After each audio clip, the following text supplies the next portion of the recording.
Bonjour tout le monde, bienvenue à votre cours de méthode quantitative en ligne. Donc aujourd'hui, on parle de la loi normale. Donc première chose qu'on va voir aujourd'hui, donc c'est l'inférence statistique. Ensuite, on va parler de la loi normale, donc qu'est-ce que c'est. Ensuite, on va voir c'est quoi ses principales caractéristiques. On va parler de la loi normale centrée réduite, puis on va terminer un peu comme la semaine dernière avec un petit exercice pratique. Jusqu'à maintenant, nous, on a travaillé avec ce qu'on appelle là, la statistique descriptive. Donc, comme je vous avais dit en début de session, il y a vraiment deux branches principales à la statistique qui vont nous intéresser. La statistique descriptive qu'on a faite jusqu'à maintenant, donc branche de la stat qui a pour objet de représenter des données par des tableaux, graphiques et mesures. Donc, jusqu'à maintenant, c'est presque exclusivement ce qu'on a fait. Inférence statistique, c'est ce qu'on commence cette semaine. Donc, branche de la statistique qui a pour objet de généraliser à l'ensemble de la population les résultats tirés des échantillons. L'inférence statistique comporte deux branches principales. Donc, l'estimation consiste à déterminer la valeur d'un paramètre d'une population à partir de la mesure correspondante dans l'échantillon, ainsi que le test d'hypothèse. Donc, un procédé qui va servir à faire le choix entre deux hypothèses à partir de renseignements tirés de l'échantillon. Donc, la loi normale a été élaborée par Laplace et Gauss en 1809, permet de décrire beaucoup de phénomènes humains et naturels tels que donc, la taille, les mensurations, le quotient intellectuel. Donc, vous avez des exemples dans votre manuel, notamment, là, on a la taille, tour de taille des soldats. Donc, ça, c'est un exemple là, donc, de mensuration qui va suivre la loi normale. Si vous avez fait le cours d'initiation en psychologie, on vous a probablement déjà montré une courbe normale, la courbe de distribution du quotient intellectuel dans la population. Donc, c'est des exemples que vous avez probablement déjà vus. Donc, la loi normale régit aussi le comportement des échantillons. Donc, il y a vraiment toutes sortes d'autres phénomènes qui sont régis par ça. On va en parler tout à l'heure dans l'exercice, mais notamment la distribution des joueurs selon leur performance dans un jeu vidéo suit aussi généralement la loi normale. Donc, la courbe normale, donc on peut voir, c'est une courbe qui prend la forme d'une cloche. Donc, on va voir c'est quoi ses principales caractéristiques tout à l'heure, mais première chose à noter, donc le mode, la médiane et la moyenne coïncident. Vous allez reconnaître cette image-là, c'est ce qu'on appelait une asymétrie nulle, donc dans les dernières semaines, quand on parlait des mesures de dispersion. Caractéristique importante de la courbe normale, donc l'aire sous la courbe est égal à 1. Donc ce qu'on veut dire par là, c'est que 100% des données se situent sous la courbe. Ensuite, la courbe est symétrique. Donc c'est ce que vous voyez dans le petit diagramme à droite. Donc j'ai 50% des données de chaque côté. Puis qu'est-ce qui va séparer ma division, ma série en deux? C'est la moyenne. Donc 50% des données de chaque côté. Donc on va dire que la loi normale d'une variable x est entièrement déterminée par sa moyenne et son écart type. Donc une loi normale de moyenne mu et de variance sigma au carré est notée de la façon suivante. Donc la variable x obéit à une loi normale de moyenne mu et de variance sigma au carré. Donc nous, ce qu'on va faire avec la loi normale, c'est principalement du calcul de proportion probabilité à partir de la courbe. Donc, si la variable x obéit à une loi normale de moyenne mu et de variance sigma au carré, la proportion des données entre x1 et x2 correspond à l'expression suivante. Donc, P pour proportion. Donc, au centre, vous avez le grand X. Donc, proportion des x, donc des données. On a donc données supérieures à x1 et inférieures à x2. Donc, vous voyez en bas dans la figure 7.4.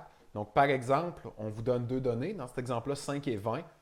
Puis, on vous demande d'aller évaluer quelle proportion, quel pourcentage des données des unités statistiques se retrouvent entre mes deux bandes. Donc, on va faire un petit exercice rapidement sur les propriétés de la loi normale. Donc, sachant que 100% des données se retrouvent sur la courbe, puis qu'on a 50% de chaque côté, je vous demande donc d'évaluer les situations suivantes. Donc, si la proportion des données comprises entre 0 et x est de 35%, alors on obtient le pourcentage des données comprises entre 0 et moins x qui est 2. Donc, si ce n'est pas déjà fait, prenez le temps peut-être de faire ces situations-là. Moi, je vous conseille, je ne le ferai pas ici dans la capsule par manque de moyens, mais de dessiner vous-même les cloches pour y placer les petits points pour essayer de comprendre. Donc, à cause du principe de symétrie, on a également 35%.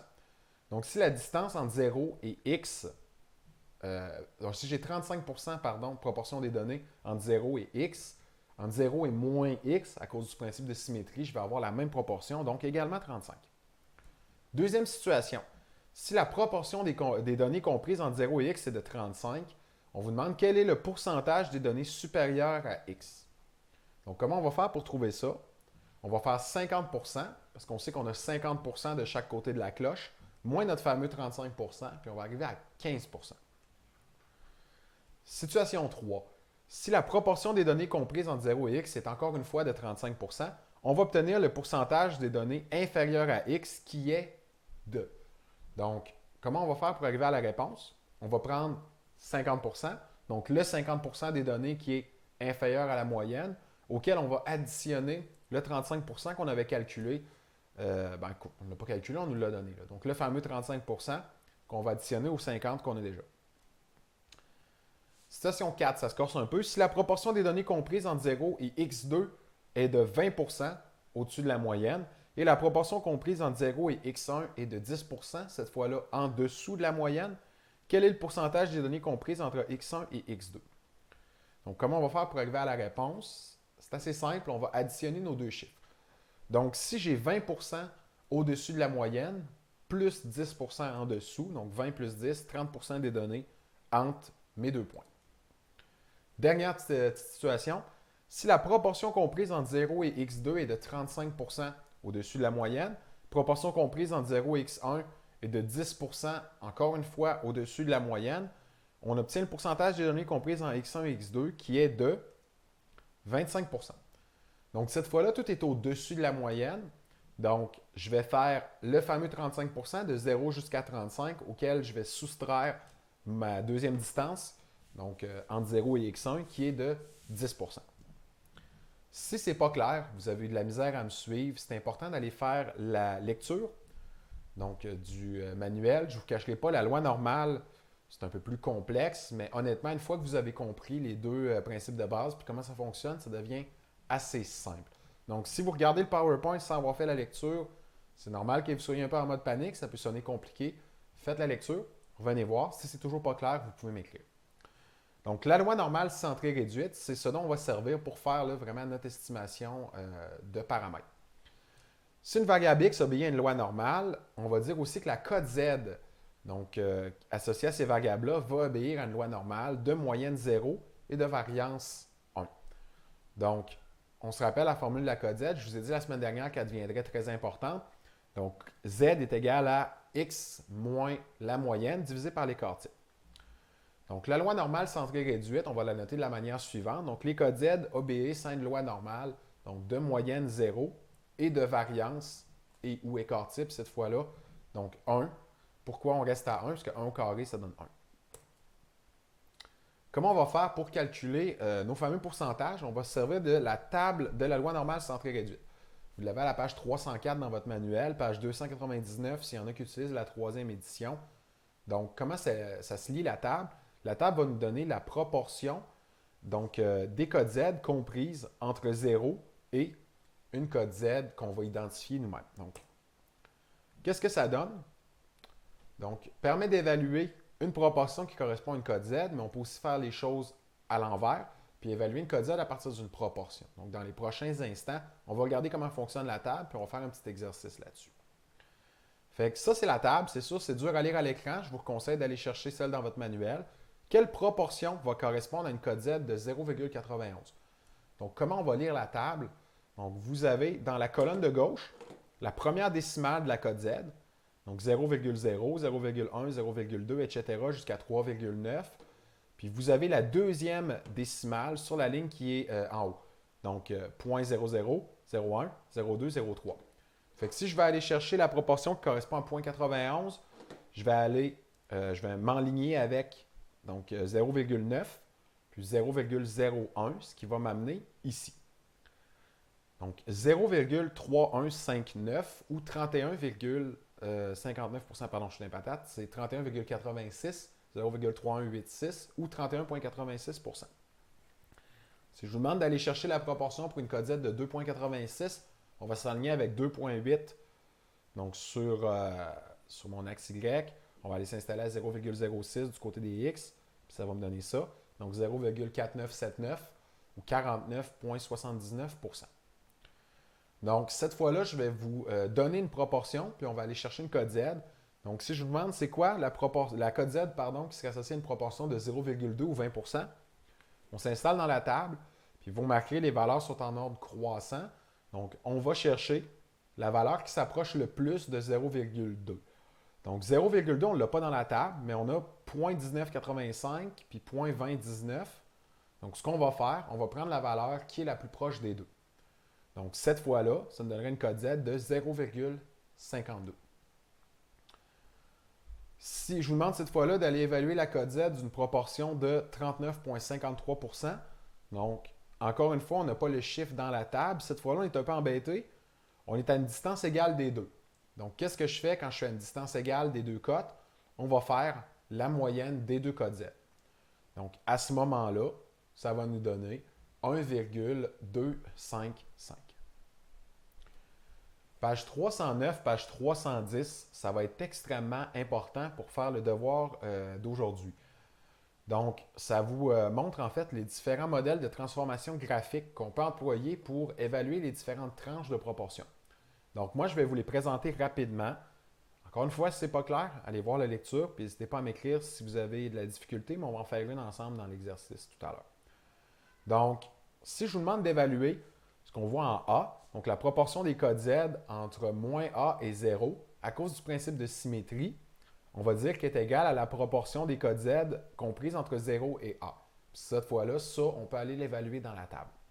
En B, si je vous demande d'évaluer donc la proportion des codes Z inférieure au point A, donc on va prendre la proportion des codes Z comprise entre 0 et A, donnée par la table, auquel on va additionner 50 ou 0,5. Si je vous demande en C d'évaluer la proportion des données comprises entre A et B, on va prendre la proportion des données comprises entre 0 et B, auquel on va soustraire la proportion des données comprises entre 0 et A. Celle-là, on l'a fait tout à l'heure dans nos situations.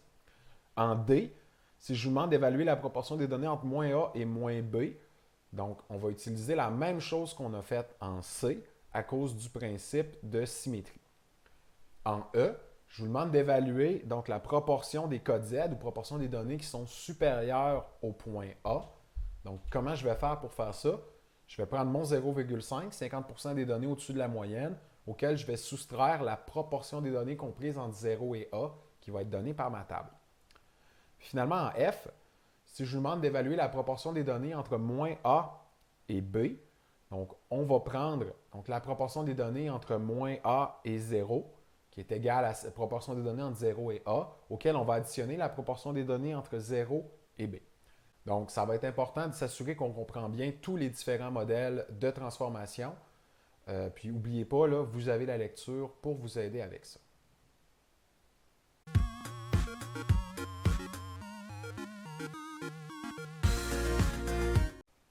Donc, l'exercice pour la semaine, on poursuit avec la même série de données que je vous ai conçue la semaine dernière.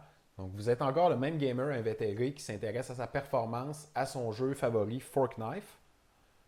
Donc, cette fois-là, je vous dis, sachant que le score Fork Knife obéit à une loi normale de moyenne 7445 et de variance 1477 au carré. Question 1. Donnez la proportion des scores qui vont être inférieurs aux vôtres, donc 9456. On a calculé la semaine dernière votre code Z. Si vous l'avez oublié, on va recommencer, donc c'est pas très compliqué. On va prendre votre score, 9456 moins la moyenne, 7445 divisé par l'écart type, qui est 1477, ça me donne 1,36. Je vais aller chercher ma table de la loi normale centrée réduite. Je vais aller m'enligner avec mon fameux 1,36. Donc, ça va me donner 0,41. Donc, je vous demande quelle est la proportion des données inférieures à votre performance. Donc, on va faire 0,5 pour représenter la partie inférieure de la cloche, plus la proportion que je viens de calculer, 0,41, qui va me donner 0,91 ou 91 %. Votre ami, Noblord91, a un score de 4887. Donnez la proportion des scores inférieurs au sien. Donc, première étape, on va calculer la code Z de notre ami Noblord. Il y a une code Z de moins 1,73. Donc, on ne peut pas évaluer une code Z négative. Par contre, on peut évaluer son équivalent positif. Donc, dans la table, je vais aller chercher, je vous ai mis une petite étoile ici là, pour vous placer Nooblord, notre ami. Donc, à cause du principe de symétrie, on va aller chercher 1,73 qui me donne 0,4582 ou 45,82%.